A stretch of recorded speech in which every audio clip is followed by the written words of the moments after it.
I welcome you all to UGC EPG Pathshala. Today's topic is Urban Morphology of New Delhi. The objective of this study is to understand the form of human settlements in Delhi based on its geographical features and to understand the process of their transformation and formation in spatial character of this particular metropolitan area. Now, coming to the introduction, the National Capital Territory of Delhi is stretched over an area of 1483 square kilometer, where it stands in the middle of the Indian subcontinent between the Himalayas and the Aravalli Range. It is bordered by Haryana in the east and by Uttar Pradesh across the river Yamuna. Delhi is located approximately 213 to around 305 meter above the sea level. It is around 33 miles wide and 30 miles broad. The location of Delhi is such that a major part of the city falls on the western side of the Yamuna river. Apart from Yamuna, which is the main river of the city, there are three major canals, which are namely Agra Canal, Hindon Canal and the Western Yamuna Canal. Now, coming to the geography of Delhi, which is bound by the Indo-Gangetic alluvial plains in the north and east, by Thar Desert in the west and by Aravalli Hill ranges towards the south. The terrain of Delhi is flat in general except for a low north-northeast to south-southwest trending ridge that is considered an extension of the Aravalli Hills of Rajasthan. The ridge may be said to have entered Delhi from the southwest. The eastern part of the ridge extends up to the Okhla in the south and disappears below Yamuna alluvial in the northeast of the right bank of the river. Now, as depicted in figure 1, the groundwater potential via the geological formations in Delhi. The geography of Delhi is being divided into three major segments. These three segments consist of primarily the ridge, which is the area of the Aravalli Hills encircling the city on the northwest and the west. One of the highlights of the ridge area is the Tughlakabad Fort that stands at its highest point. The northmost extension of Aravalli Ranges forms the Delhi Ridge in southern part of city, covering a stretch of 35 kilometers extended towards western Yamuna river bank which is majorly quartzite rocks. The topography of the ridge undulating with a uniformly distributed drainage network. The ridge has a number of perennial tanks and pits which act as groundwater recharging points. Ecologically, the ridge acts as a barrier between the Thar Desert and the plains and slows down the movement of the dust and wind from the desert side. This green belt is also a natural forest and has a moderating influence on temperature, besides bestowing other known benefits on the people. The Aravalli Hill range is covered with forest and is called the ridges. They are the city's lungs and help maintain its environment. Delhi Ridge is characterized by a tropical thorny secondary forest, also commonly known as rakes or an arid open scrub forest. The ground thorn is seasonal and the thorny shrubs occur in widely spaced clumps supporting a number of twines and climbers. The ridge and the vegetation are critical for the following functions. The first one would be the assimilation of gaseous pollutants, groundwater recharge, prevention of erosion and siltation, maintenance of biodiversity. Further, coming to geomorphological areas in Delhi, Delhi has been classified into 7 landforms, which are as follows: Mehrauli, Fatehpur Beri Plateau, Masoodpur Wazirabad Ridge, Najafgarh Older Alluvial Plain, and the Delhi Older Alluvial Plain known as Bangar, Sandy Upland Plain and the Yamuna Older Flood Plain, Yamuna Active Flood Plain.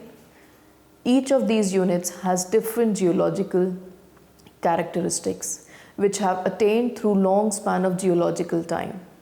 Out of these 7 units, Delhi Older Alluvial Plain was recognized as the most suitable site for the development of city on account of advantageous geomorphic settings. This north-south range forms triangular plain with the river Yamuna in the east, Badarpur Mehrauli range of the Aravalli as the base. It is this triangle that has been the cradle of so many ruling dynasties in the Indian subcontinent. Next, we have the Yamuna floodplain. The low-lying flood-prone area of Yamuna floodplains is also known by the name of Khadar. The Yamuna River is Delhi's source of drinking water and a sacred river for most of the inhabitants. The groundwater availability in the territory is controlled by the hydrogeological situation, characterized by the occurrence of alluvial formation and quartzitic hard rocks, which is available under figure 2, which shows the quantity and the availability of groundwater in Delhi.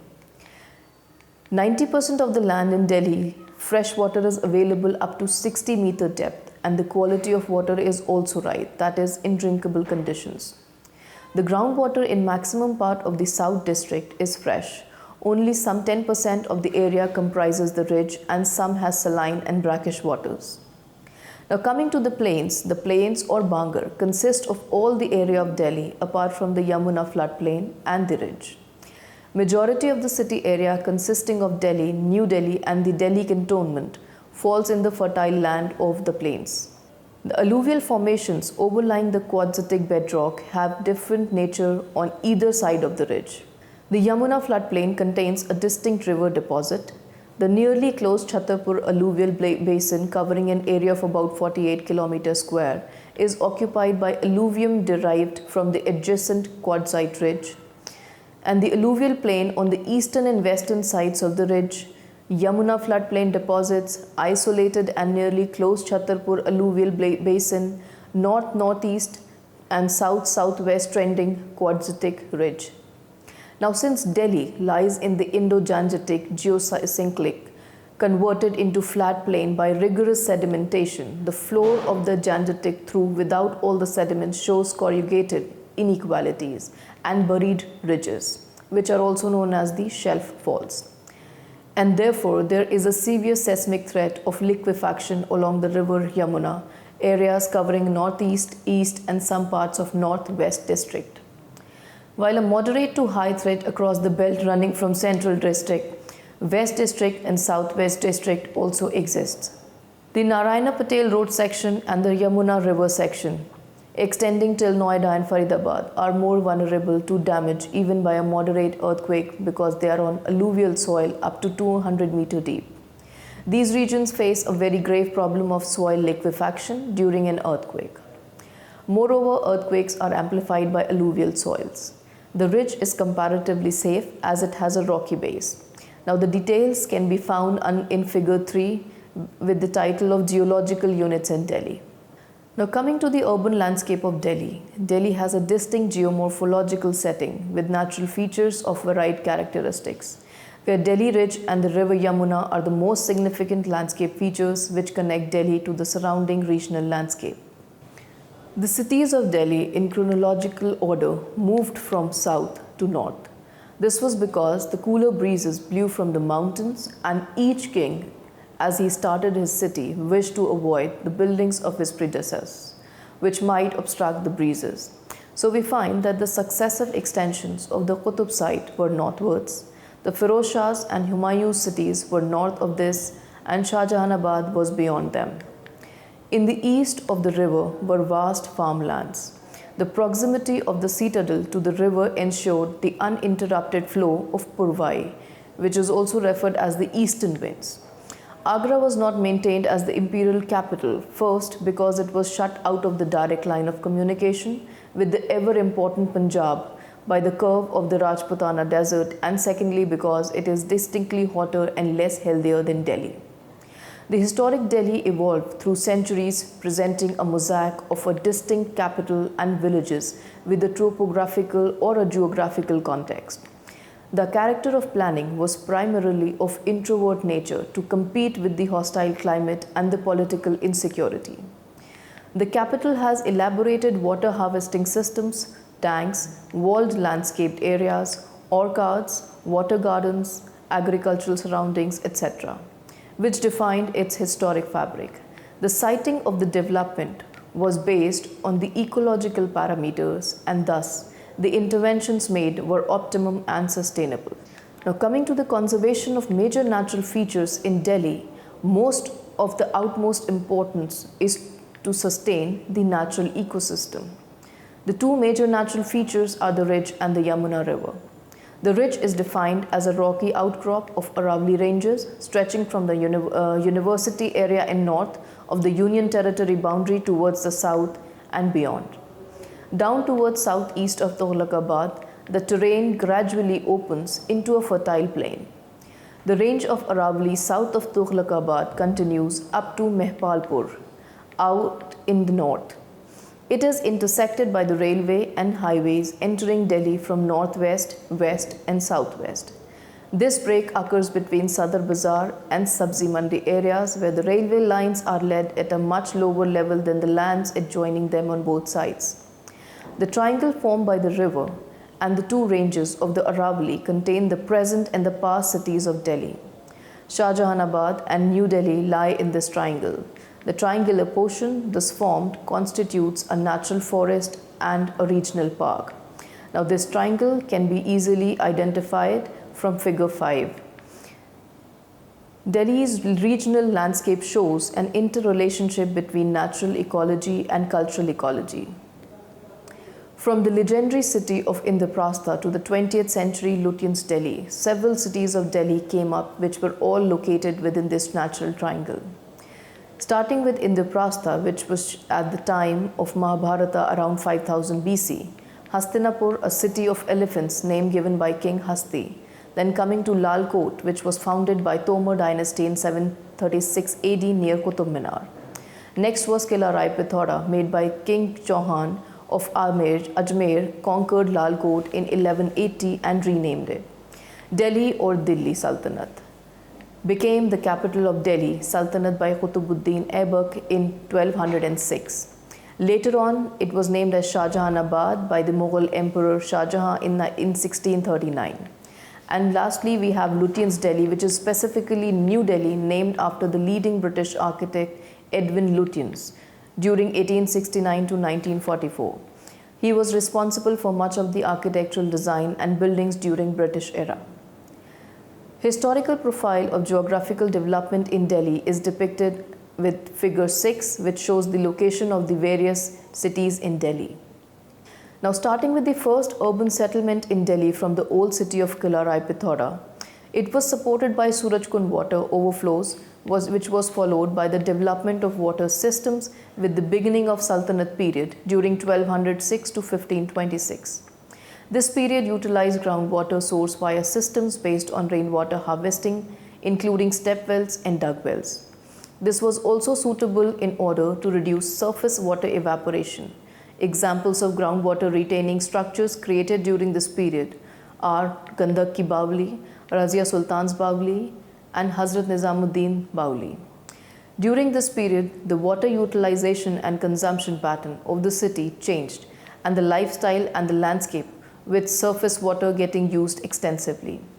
But this period witnessed many failures in the region of Tughlaqabad city, which had a rich formation. Owing to the presence of rocks, the dug wells being shallow lead the city to get deprived of water and later getting abandoned. This city was followed by the period of Mughal during 1526 to 1857. These people already had learned the practical lessons from their previous dynasties, and therefore they shifted the emphasis to surface water sources instead of groundwater sources. This made their settlement patterns governed by the existing source of surface water, that is Yamuna River. The Yamuna water and its overflow was utilized by them. There were 7 wells in Red Fort in the old Delhi area. These shallow wells were used as the main source of water for entire Mughal settlements in that particular area. This was followed by the settlements during British period, which was during 1857 to 1947. Now, they have thrived on the creation of a freshwater zone along the valley of Delhi Ridge. During this period, the settlements established is known as Lutyens Delhi or New Delhi, which survived on groundwater source plus water bodies which were active at that time. It was planned over the Delhi Ridge, which is considered as the safest area having a rocky base as compared to other areas in Delhi. Now, these other areas face a very grave problem of soil liquefaction during earthquake. Lutyens Delhi was planned in contrast to the introvert planning of earlier cities in Delhi. It was open-ended and was the starting point for the city expansion. The road and transport network became more defined in terms of factors for development. It was based on the garden city concept, with Rich forming its backdrop, and the Yamuna River was the link to the recreational node of the city, comprising of vast open spaces of central vista, a stadium, and obviously the India Gate. The plan provided preservation of the natural beauty of the ridge as the last traces of Aravalli Hills and incorporated the river as the major element of design. The major monuments were developed as nodal points and focused vision along the road network, and these were surrounded by greenery for conservation and protection, such as Lodi Gardens, Old Fort, and Safdarjung Tomb, and the Firoz Shah Kotla. Now, coming to the planning of Lutyens' Delhi, which is also known as the Britishers' Delhi. Here, the Britishers transferred their capital from Calcutta to Delhi as a stamp of autocratic rule. The primary reason was Delhi's geographical position at the center of North India, equidistant from Bombay and Calcutta, and its historic importance, being an important seat to the Mughal Empire. For Hindus, it was Mahabharata era, the city of Indraprastha. It is named after the British architect Edwin Lutyens, who was responsible for its architectural design under the British Empire during 1920s and 30s. The city became to be known as New Delhi in comparison to the old existing Mughal city in Delhi known as Shahjahanabad. Raisina Hills was selected for making the new city because of the following reasons. The new city was strategically located with respect to geographical features, with an attempt to include all natural and historical wonders within the new city. The location selected was a well-drained location constituted of slopes and plains between the ridge and the river. Its eastern and southern margins were studded with monuments of vanished empires. A broad crescent from Shahjahanabad and Kotla Firoz Shah south to Tughlaqabad and to the Qutb, with tombs of Safdarjung and Lodis as well as Jantar Mantar in the foreground, provides the view to the site. The location has natural physical boundaries on west. It has natural ridges, eastern limits offered by Yamuna River, whereas the area between the ridge line and the Qutb was designated for further expansions. The design of New Delhi, where all the streets are designed at right angles, much like the example of New York City. But the prevailing dust storms that sweep Delhi's landscape insisted over the need of roundabouts, hedges and trees in order to break its sweeping force, which is much like the case examples for Rome and Paris and Washington. Now, New Delhi was planned with avenues and lush landscape, with reflected geometric symmetry expressed through sequences of triangles and hexagons, through sightlines and axes. It had a deliberate attempt to connect and include all natural and historical elements present within the city. This connection is governed by three major visual corridors linking government complex with Jama Masjid, Indraprastha and Safdarjung tombs. The same can be easily understood through figure 8, which shows the stages of urban design in Delhi, and figure 9, which shows the New Delhi zoning. Post-independence development in Delhi. Delhi became a Part C state in 1951 with a Council of Ministers and a legislature. The State's Reorganization Commission, set up in December 1953, recommended that Delhi, as the national capital, must remain under the effective control of the national government. It also suggested the formation of the Municipal Corporation of Delhi. The Municipal Corporation of Delhi Act was enacted by Parliament in 1957, and the Municipal Corporation of Delhi was formed with elected members in 1958. The Delhi Development Authority was created under the Delhi Development Act 1957. The first master plan, 1961 to 1981, was published by DDA in 1962. In 1962, the Parliament approved the Master Plan for Delhi. This was the first statutory comprehensive plan for any city in India. A salient feature of the Master Plan was a system of landscape linkages connecting various parts of the city, neighborhoods, and important monuments. It proposed to develop mini-city forest within the urban area and conservation of the ridge in its natural form. The Master Plan also proposed an inviolable green belt around the urban limits, having a width of about 1.6 to 2 km, allowing extractive industries in the southern part of the Aravalli range had shown severe consequences. The whole area is an abundant area left after excessive quarrying and mining activity, where no rehabilitation efforts were made after extraction activity, which includes areas like Vasant Kunj, Sultangarhi's tomb, Bhatti mines, etc. The Master Plan for Delhi 2001 laid emphasis on sustainable natural ecosystems. It demonstrates the strong trend of outward expansion in which the resettlement sites are constructed further and further from the core of the city over the time. In recent evictions, JJ residents have been displaced from central locations to sites which are 3 to 4 hours away, necessitating long, expensive bus rides to reach employment opportunities and the urban amenities. The old city of Delhi, for example, was a walled city with a moat. The wall and moats have now given way to the post-independence development, but the remains in the form of residential and commercial areas reflect high density of buildings, irregular patterns of streets flanked by narrow lanes, and uncontrolled growth of mixed land use. The residential units of the indigenous city, mainly the Chandni Chowk and Sadar Bazaar area, are deeply ingrained by caste and community quarters. Outside the old city and beyond the Daryaganj area, there lies a spacious green area of the European-style buildings with a core in the Connaught Place. It is further extended, including the Parliament area of the European-style bungalows, modern shops and offices, the central business circular area with modern departmental stores and supermarkets. Now, the same can be explained and understood via the urban expansions of Delhi in figure 11.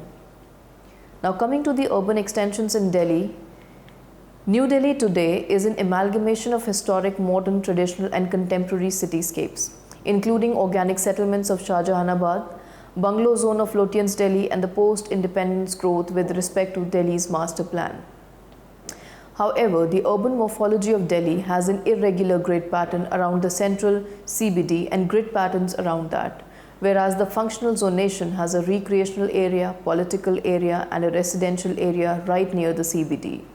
Now, this can be easily explained through figure 12, which shows the master plan of Delhi. With the rapid pace of urbanization, the rural area of Delhi is shrinking. The number of rural villages has decreased from 314 in 1921 to just 165 in 2001 census. The percentage of rural population of Delhi has also declined from 47.24% in 1901 to 6.99% in 2001. During the 1981 census, 27 villages have been declared as census towns. Delhi villages, which have coexisted with the sprawling urban settlements, still retain a great deal of rural tradition. Now, this can be easily understood while having a look at figure 15, which shows the rural-urban expansions in Delhi. The city has evolved over the ages, going through 7 phases of growth and development, finally forming the present-day metropolitan Delhi. The urban expansion of city over the years is firmly established by gradual engulfment of several villages by the city. The number of villages has decreased from 231 in 1981 to 165 in 2001, and further to a decrease of 112 in 2011. The city has shown vast expansion on built-up space within as well as beyond its boundaries.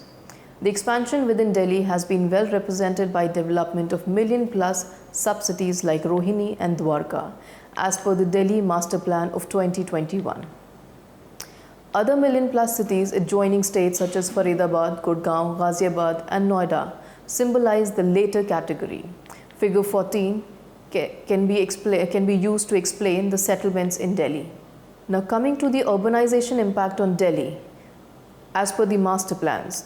The first master plan, 1962, where the urban population of 4.6 million, initiation of modern planning which aimed towards the integrated development of the city, envisaged development of an urbanizable area of 448 square kilometer by 1981. Secondly, the master plan of 2001 aimed to accommodate 12.2 million urban populations by the year 2001. It was prepared with a perspective of 20 years up to 1981 and was aimed to cater increasing population and changing requirements of the city. This master plan envisaged expanding the urbanizable area of Delhi to 688 square kilometer. Now, coming to the third master plan of 2012, It projected a population growth of 23 million by the year 2021, with extensive modifications for a futuristic perspective to 2021 with increasing population density and addition of 5 new cities along with existing urban areas. And it aimed for about a total of 978 square kilometer of total area. The development means of MPD, which are the master plans of 2021, are as follows. The development of new urban areas, the urban extensions, introduction of private-public partnership model for the development of urban extensions in MPD 2021. The role of private participants. PP means developer or the landowner, land assembly in notified urban extension areas, infrastructure development, disposable of built up area, development of farmhouses, country homes in the green belts. Now coming to the new urban areas of Delhi, which include Zone J, Zone K, L, N and Zone 2P. Figure 13 shows these new urban areas of Delhi. The urban footprint of Delhi results in a classic concentric urban ring-shaped growth with axial growth sectors caused by transportation networks. Growth is predominantly laminar and clustered with this dispersion solely in the peripheral catchment area of Delhi. The situation in Delhi is slightly different with the highest built-up density in Zone 2 of about 63%. The difference in Zone 1 is caused by the double structure of Old Delhi and New Delhi spatially next to each other. Indian structure of Old Delhi, which reaches around 90% built-up density in Zone 1. And with this, we come to the conclusion of this particular lecture, and I thank you all.